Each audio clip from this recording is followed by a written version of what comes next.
Hey friends, it's Hope, and today I'm here to do a book tag, and for the life of me, I forget what the tag is called, but you'll see it in the description. Maybe it's called like Booktube Problem Tag, something like that. Victoria from Book Crazy 2011 tagged me in this video a couple weeks ago, and I'm finally getting around to doing it, so I will link her channel down below if you guys want to check out her video. I definitely suggest you doing so. But yeah, let's just go ahead and get started with this tag. I believe there are 11 questions, so yeah, let's go. Question number 1. You have 20,000 books on your TBR. How in the world do you decide what to read next? Well, for me, I am a total mood reader, and so honestly, I would just pick a book based on my mood. Question number 2. You're halfway through a book and you're not loving it. Do you quit or are you committed? Now, I've only ever not finished one book, and that was actually 1984 by George Orwell. The rest of the books that I really haven't enjoyed, I pushed my way through because I definitely want to still continue on reading and finish it. But when I get to the point where I know that I'm definitely not liking the book, I read it, but I kind of skim through it, if that makes any sense. Question number 3. The end of the year is coming and you're so close but so far away on your Goodreads reading challenge. Do you try to catch up, and how? And I've only ever done the Goodreads reading challenge once. And thankfully, I was actually maybe like 20 or 30 books over. I can't remember last year kind of like what my goal was. And so I didn't have to rush.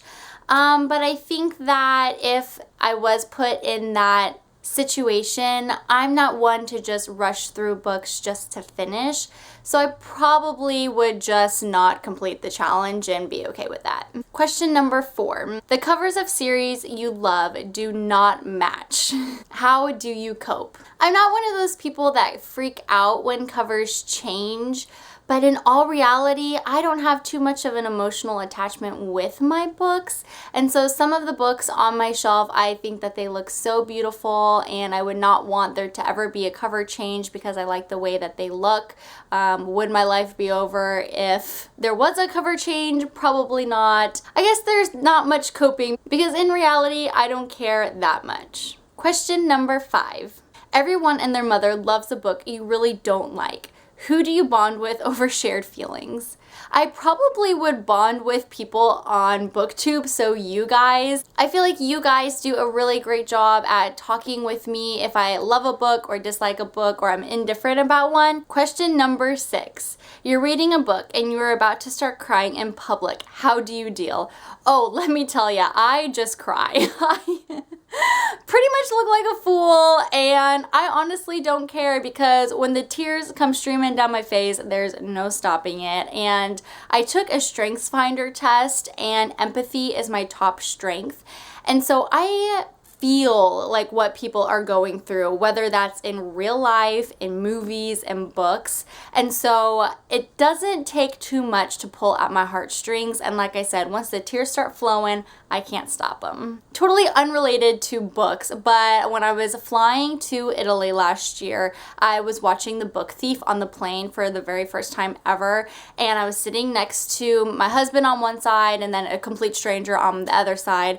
And if y'all have seen the movie, you probably understand why I was crying, but I was straight on bawling and I didn't care, and the guy sitting to my left probably thought I was crazy, but it was whatever. A girl's gotta do what a girl's gotta do, and in that moment I had to cry. Question number 7. A sequel of a book you love just came out, but you've forgotten a lot in the prior novel. Will you reread the book, skip the sequel, try to find the synopsis on Goodreads, or cry in frustration?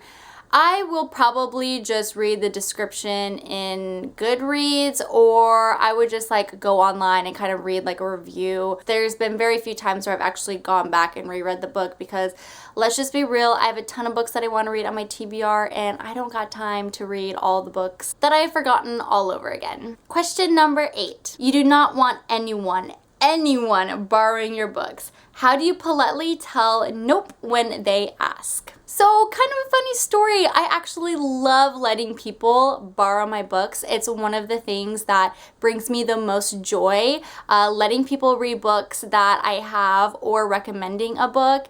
And so I really don't care. That might be crazy. I mean, I would be totally bummed if someone gave me a book back and it was ripped or like severely damaged.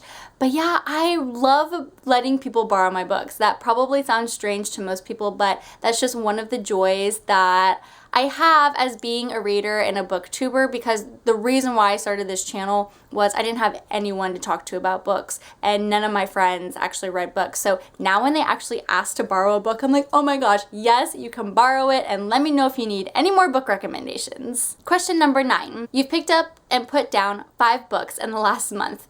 How do you get over your reading slump? I pretty much read a new adult book or like a super cute YA contemporary book. Those always pull me out of my reading slumps. Question number 10. There are so many new books coming out that you're dying to read. How many do you actually buy? I would say that if there are a few that I really want to read and own, I will probably buy just one out of all of them, and most likely get the rest of them at the library or just buy them the next month. Question number 11. After you've bought the new books you can't wait to get to, how long do they sit on your shelf before you get to them? I would love to say that I read them immediately, but that would be a lie. It's usually a week or two, if not months. I know, I'm bad. I still have books that I have not read from the book outlet Black Friday unboxing, and y'all, it's almost summer. Alright, well that wraps it up for my tag. I'm sorry if the camera angle changed a little bit. My camera fell over at the end of my questionnaire, and so yeah, but thank you so much, Victoria, for tagging me. I hope that you guys got a little insight into my booktube and reading life. I'm going to tag one person, and that person is Kashawn from the Book Archer. She's a new subscriber to my channel, so welcome, Kashawn. I hope that you're enjoying my videos and I'm not driving you too crazy. But yeah, like I said, that wraps it up for this video. Thank you guys so much for watching, and I hope you guys have a great day, and I'm sure I will see you soon. Bye.